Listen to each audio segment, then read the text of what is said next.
Erica, so you've been in the UK, you've been at Blackburn for about 3 months now, right? Yeah, it's been about 3 months. How are you enjoying the UK? How are you liking it? For me, I've been loving it because I feel like you have London and then you have like all kinds of little towns and cities around the area. For me at least, like where I am. So one thing I would say is that the weather's a little bit of an adjustment from California. uh, no, I'm actually enjoying it a lot. I'm having a great time living here and kind of adjusting to UK culture and everything. I mean, if you've got through like these months, I promise you now, they're weather-wise, these aren't the ones. Yeah. Like, it gets better. I mean, not California better, but Yeah, it gets a little bit. It's sometimes sunny, isn't it? Do you know what I mean? Yeah, but that's what I hear. I hear that it's actually really nice in the summer. So there's some hope there. Don't know who said really nice. It's okay. Let's say it's okay in the summer. Like sometimes it's all right. It gets there. You might get a heat wave. You might get the odd heat wave here and there. As long as it's sunny, then that's all I really care about. So yeah. When we went to LA, like me and my friend a few years ago, and it was like February, and we were in shorts. Everyone was like, "It's not warm here." I was like, "Bro, like it is warm for me. I can't wear shorts back home right now, but here I can wear them." But everyone knew we were never like, "Oh, you're not a tourist," and they all just thought we were well weird because we were wearing shorts. UK, have you been like trying the food? Like, have you had like English breakfast, Nando's, all of that? Like, what's been your go-to, like your go-to snack up here? Yeah, I mean, everyone told me right when I got here I had to go to Nando's. So yeah. I did.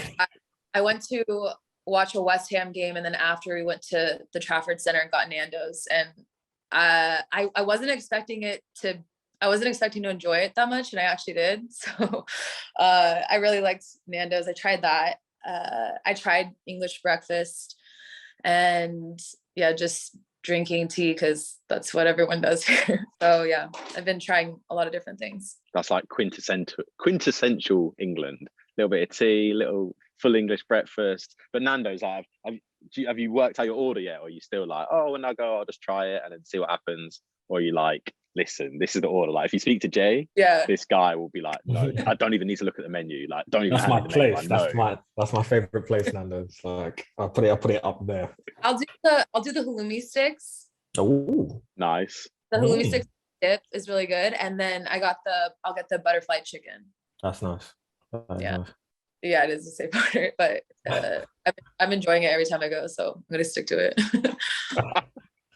Well, like medium spice. It's got to be medium spice, right? Like, yeah, I mean, I don't really like spice that much, so as low as possible on the spice. And full English, did you just go regular, or did you like mix and match it? Because I know some people like a little bit of black pudding, beans, egg, sausage, and I think for me personally, that's a bit too much. Like, I'm not really on the whole like masses of meat. Like, I'm like a veggie sausage and scrambled eggs type of guy, which does not fly in a. This is a full English. Like, if I was like, yeah, I have a full English, but I'll just have veggie sausages and eggs, I'm probably getting booted out of the cafe. But everyone's into their own thing, so it is what it is. Yeah, I mean, I'll do like beans and toast. So I think I've kind of adapted in that way that I don't know. Ever since I've been here, I've been eating more English type food. So I do like beans and toast for breakfast. That's like a go-to. That's how I used to bang that during uni. So Blackburn, how have you been enjoying that? How's that been for you? Yeah, it's been really good. For me, I've been getting like super excited to go to trainings, and that hasn't always been like the case in the past years. And I feel like for playing here, I've been just so excited about playing football, which I feel like I kind of lost for a little bit. So for me, I'm enjoying the process of just playing every day and just getting better. And I've said this before, but also like it's really nice that everyone can speak English, because I've been in places where I don't know what anyone is saying. So I'm just like really enjoying myself again, and I feel like I'm getting better. I'm learning something new every day, and I'm learning from my teammates. So I can't really ask for more than that. And I'm been healthy, so I've been really playing. What's that like, playing when people don't like you're the only English speaker? Because it's always like, I remember like being a kid going on holiday, and like I can have a kick about the Spanish kids, because not really got to like get too much into it. But I guess from like your point of view, like even like with the coaches and stuff, it must be a lot harder to absorb what they're saying and be able to improve or understand tactically. Like how was that for you? Yeah, I mean, it was hard because you have to have someone translate for you, and you're always kind of a step behind. And you have to pay extra attention and kind of try to make your own assumptions about things when you can't understand the language.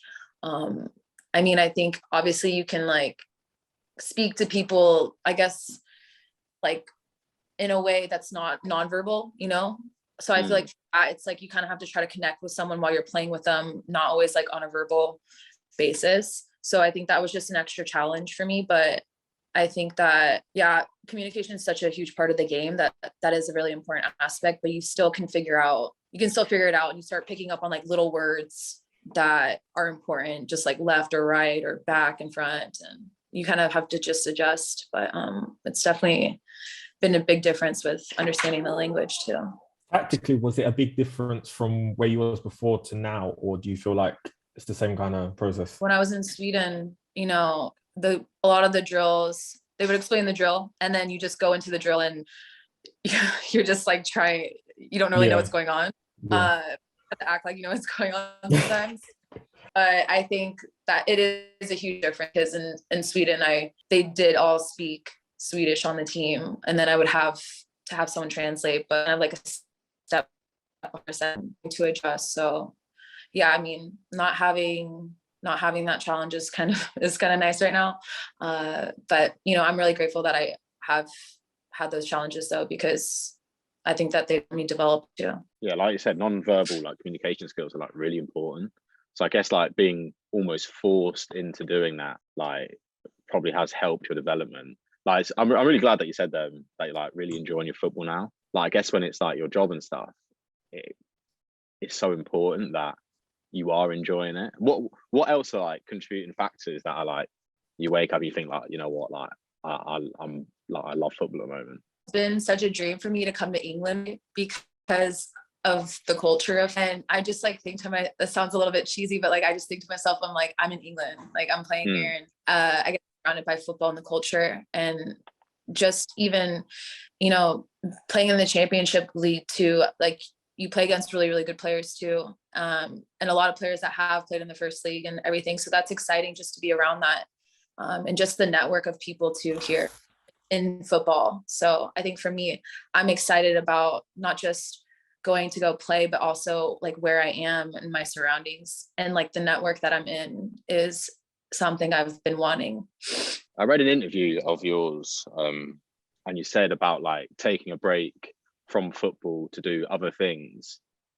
Do you think that made you like come back and love football even more, like being able to step away and be like, you know what, I do miss it, I want to go back? Yeah, it's one of those things where when you're in it, you can get burned out really easily, and you don't realize, like you're like, I want to go see what else I can do besides just be a football player.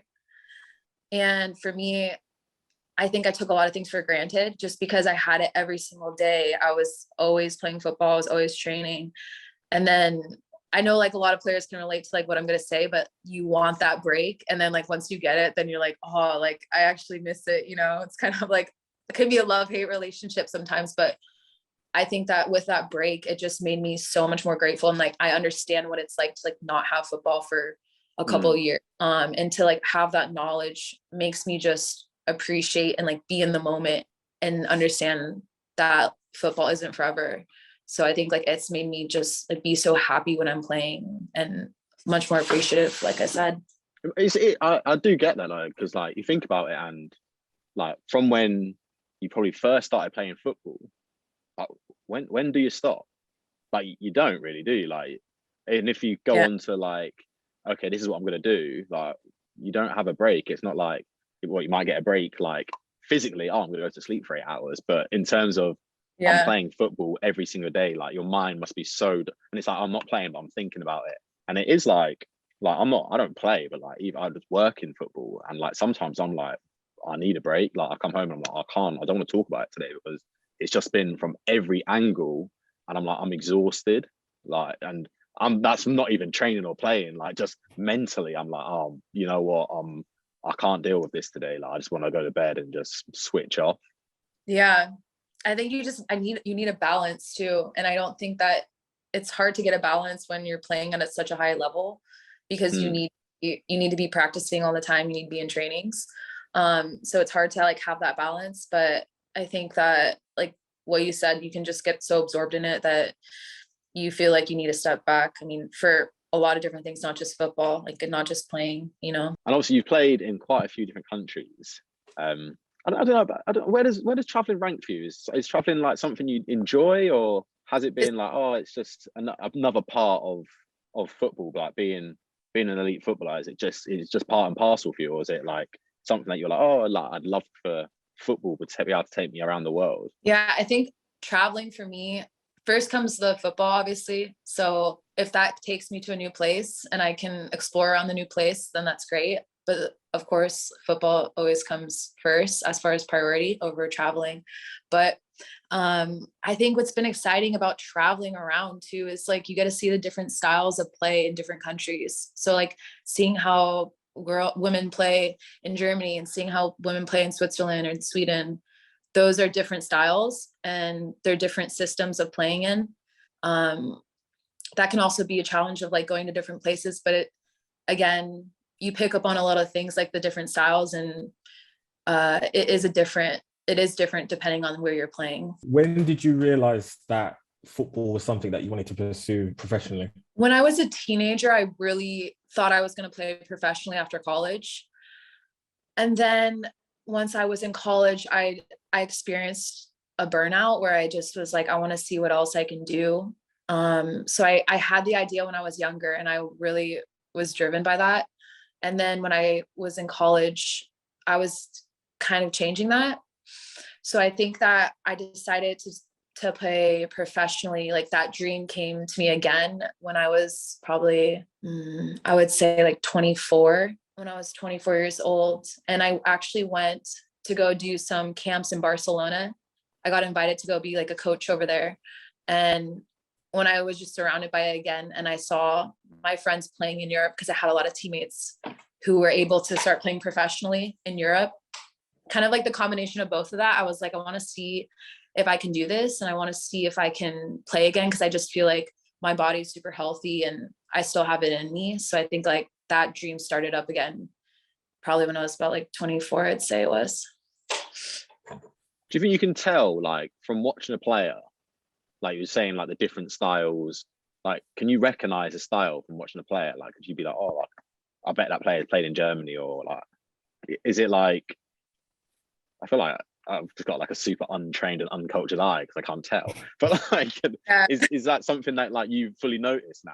Yeah, actually, I actually think that that's true. I remember I was in the tournament, I think it was the Women's Cup, and PSG was playing in the tournament with us. And I saw a girl play on PSG, and I was watching her play, and I was like, she must have played in the United States. Like I was thinking that to myself. She was just running and running, like the way she was like running and playing, her style. I was like, she must have like played in the United States. Because in the US, the players are unbelievably fit. And I mean, they are in all places, but it's a different kind of fitness, I think. So like, I think you can see certain players and you can kind of maybe make your assumptions. You might not always be right, but I feel like for me, I kind of sometimes can tell, especially like if someone has played in Spain. I think like with the technical aspect and patience and composure, you can also sometimes pick up on that. What was college ball like? Like, what was like your? I always find it really interesting because obviously I went to university, I didn't play, so it was like mine was like wake up, go to a lecture, and then like I'm done for the day. Like, what was like your like week sort of thing? So college sports is it's like a job. So I think that does prepare you for a professional schedule, but and to be honest, in college, I had way less time than I do now, because you wake up, it'd be like, wake up, have to be at practice at 7:00. And then once your morning training's done, you go to your classes most of the day, and then you have weight training, and then you have another practice, and then you have to do homework. So it's a lot. I mean, if you're going to play Division I football in America, I think that as a student athlete there, you have to be prepared mentally, because it's a lot with your academics and it's a lot with also doing your sport, but they do offer a lot of support in a lot of Division I programs, and they help you a lot. They give you resources, so you do have help as well. It just seems like such an intense environment. Like you're saying, like you have free time now that you did then. Like I'd find that like bonkers. But I guess like once you take away the schooling aspect and you haven't got to come home and do homework, like because we're adults now, so like it does make sense. Yeah, I mean, it is crazy. It's the academic part of it is definitely, it takes up a lot of your time, and you're always, they'll have study hall too on the sports team, so they'll give you some time to where you have to go and study and you have to do your work because you have to get a certain GPA to be able to play. There's also that pressure that you have to do well in your classes or you don't get it.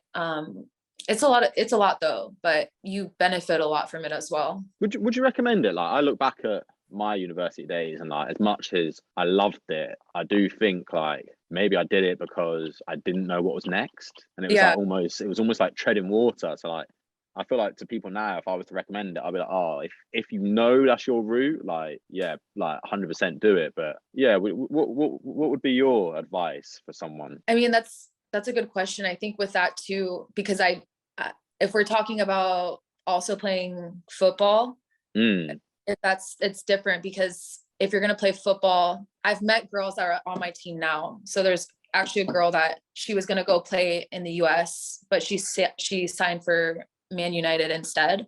And I think if you're going to make a decision like that, and I've met a lot of girls like that in England, actually, where they're going to go to like a Division I top school, like North Carolina or maybe UCLA, but instead they sign for like a really big club, like in the first league in England. And that's a hard decision to make, but I think it depends on your goals too. Like, do you want to have that whole college experience? Do you want to study as well? And I think if you're looking for like that experience and you're not, I want to be a football player and I want to play for Man United or whatever it is, then yeah, and you're not really sure, then that's a great route to go, because you have to develop. And it's also, I mean, it is a risk not going to college and going straight for that pro contract, because I mean, you can get injured. Like it's not a guarantee for anything, even if you get so it's a risk, but I think it really comes down to like what you feel is right for yourself, Yeah, I feel like the whole process, like you just have to mature so much, like especially if you're coming from the UK, going there and it's like, okay, you now dropped into this super intense environment, you don't know the culture. Oh, and by the way, like you've also got to study and you've got to perform academically to play, and it's like, oh, but like yeah, like I commend anyone that does go, but at the same time, I can imagine it is like a really good experience, and you probably come back or go elsewhere like a much more rounded person. So yeah, I personally think going to college, like for me, would be the choice. I mean, I did make that choice but I was also in the United States, so that's a different situation, because when we're growing up, we're pushed so much to get a scholarship to go to college. And I don't think that's as big here in England. I'm not really sure, but from what I've heard, it's not like the whole college system isn't as intense as it is in the United States, as far as like, I'm going to go to a 4-year and I'm going to get a soccer scholarship and I'm going to, do that. So I don't know. It's a different culture that I grew up in as well, that really, really pushed going to a 4-year, and you're a student before you're an athlete. So that was kind of what I grew up with, always like in the back of my mind. With America and the whole NCAA system, do you feel that it puts added pressure on young players so that by the time they get professional, they've kind of been in those environments? Or do you think it's kind of something that's not needed as they're growing up? Yeah, I think that it puts a lot of pressure on players and just, young girls in general. There is a lot of pressure, but that's part of it, if that makes sense. Like, and I get like, oh, unnecessary pressure and everything. But I mean, if you're playing on a top team and you want to be a professional athlete, you're going to get all kinds of crazy pressures. Unfortunately, like that's just the reality of it, at a high level. So I think, like if you're playing at, I would say like somewhere like in the Pac-12 for NCAA, there is a lot of pressure there to perform and to do well in school and to sometimes feel like you need to be perfect. But again, I think that it comes down to the support around you. Like, you have your teammates and you have other people that are going through the same thing. And they become, a lot of the time, become your best friends. So I think like your support system is really important, because there is so much pressure, even like when you're 16, 17, oh, what college am I going to go to? Who's looking at me? Where am I getting scouted? So yeah, there is a ton of pressure, but again, like if you want to perform at a high level or be at a high level in anything, you're going to have to deal with it. And that's just like part of it. Yeah, I can't imagine that probably the pressure that you put on yourself is any different. Like, you probably match the pressure that anyone else puts on you. Like, just hearing it is like so strange for us, because like I remember not knowing what scholarship was till like watching like films and stuff like on the US. I'm like, Last Chance U, that was where I learned scholarship. Yeah, and that's like super recent. Whereas like for us, it's like just go to university or don't, and it's just like, yeah, sort of. I don't know. It felt like it wasn't something really spoken about. It might have just been like my house or my friendship group sort of thing. It wasn't really spoken about. So for like you to know from like, or to have in your head from such a young age, like, oh, like go to college, 4-year scholarship, like, yeah. I mean, it's like you said, to get to an elite level at anything, like it's not. You don't just wake up one day and think, oh, you know what, I'm going to do this. Like, it's a journey, isn't it? Massively. Yeah, and just one more thing about that too is I think sometimes with the added pressure, I think that actually comes from the parents more than a lot of the time from the parents more than it does come from the, I would say, like child or person themselves. That's what I've realized, like growing up in competitive sports, a lot of the time I think the parents, you get some parents that are just so intense, and then other parents are like, you know what, you go out there, you do your best, and I'm going to love you no matter what. And for me, I just think that that's the best way to approach it, like with parents, because that does take off an unnecessary pressure of like, I need to do this to please my parents and please everyone around me. Cause then it turns into you doing it for yourself. And like, you want to do it because you want to do it, not because you want to make, impress everyone else around you. I've had quite an interesting day coming into this. Like, next question is very topical. I've been speaking about like dual nationalities and like deciding like what nation you're going to play for. And obviously, like you're doing that at the moment. What's the process been like for you? For dual citizenship? Yeah. A very long process. Yeah, it's been a very long process. It took me about 3 years to get the Irish citizenship. And yeah, it just was difficult too, because when I was going to clubs, some clubs were relying on me having dual citizenship because you'll have visa issues in some countries. So yeah, I remember being in Zurich in Switzerland, and we were waiting for my dual citizenship for a very long time. And, it just makes everything easier with the dual citizenship, trying to play in Europe. But it's been a long process. But I'm so happy that I have it now. It's like a weight off of my shoulders. What made you want to do it? Was it the ease of being able to play in Europe and different things, or like I've thought about it, like, but just more like an exploration sort of thing, like, oh, like let me see if I can do it. And like I've spoken to my grandparents, and like, oh, like yeah, but I know, but I'm always like, oh, like okay, yeah, I get that it's gonna probably be a long process. What was your like main motivations for going like, oh, I'd like to like follow through with this almost? Because I'm assuming that you knew that it was going to be like, it wasn't going to be like, yeah, send it off, get it back the next day, like some Amazon Prime thing. But like yeah, so like you said, it was 3 years is a long time. Yeah, I mean, they made it seem like it was going to be an Amazon Prime situation. They said like, oh, it was going to be 4 months, and then 4 months turned into 6 months, that type of thing. And then coronavirus happened. So, and then the Brexit. So I think it was kind of around like the same time frame a little bit. Yeah. Oh, they had like something like 500,000 more applicants than normal applying for it. And then the offices closed. So it just was, it was very difficult. You just felt like so out of control trying to get it. But I think I wanted to get my dual citizenship because I knew I wanted to play in Europe, and I know I wanted to play in England as well. Like I want to play in England. So for that to happen, it's gonna make everything a lot easier.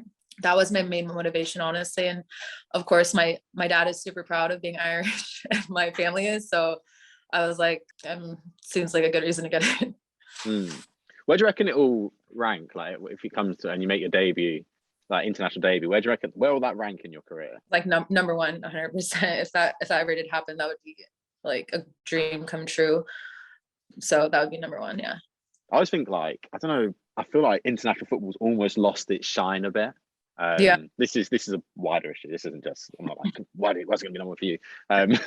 Like, it does seem to have lost its gleam, but then I feel like when you speak to players and speak to people, it is still like the pinnacle. It's the highest you can go almost. Well, it is.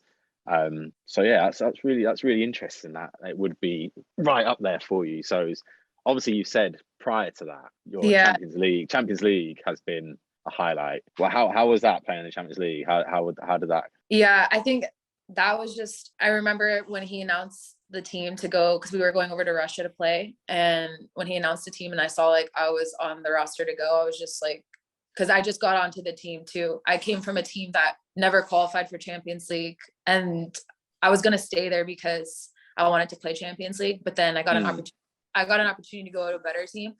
So then I took that opportunity, and we actually were playing Champions League, so it worked out. And yeah, so once I got onto that team and we were going to Champions League, it was so exciting to just like, for me to even be on the roster to go and get picked.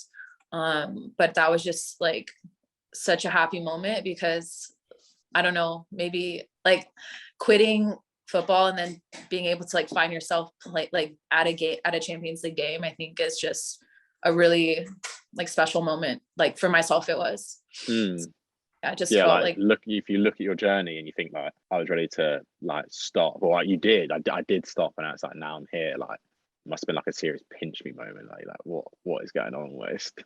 What's been like the best, I don't know, like maybe like anecdote, like piece of advice that you've got throughout your career, like be from anyone, like what's been like something that's been said to you and it's like really like struck a chord and you're like, yeah, you know what, like I'm carrying that? I think my old junior, because I was at a junior college before I went to university and transferred, and my old coach, her name's Tracy Ham. She's just this very intense female coach I had, and she's an amazing coach. And I remember she told me like, how you do anything is how you do everything.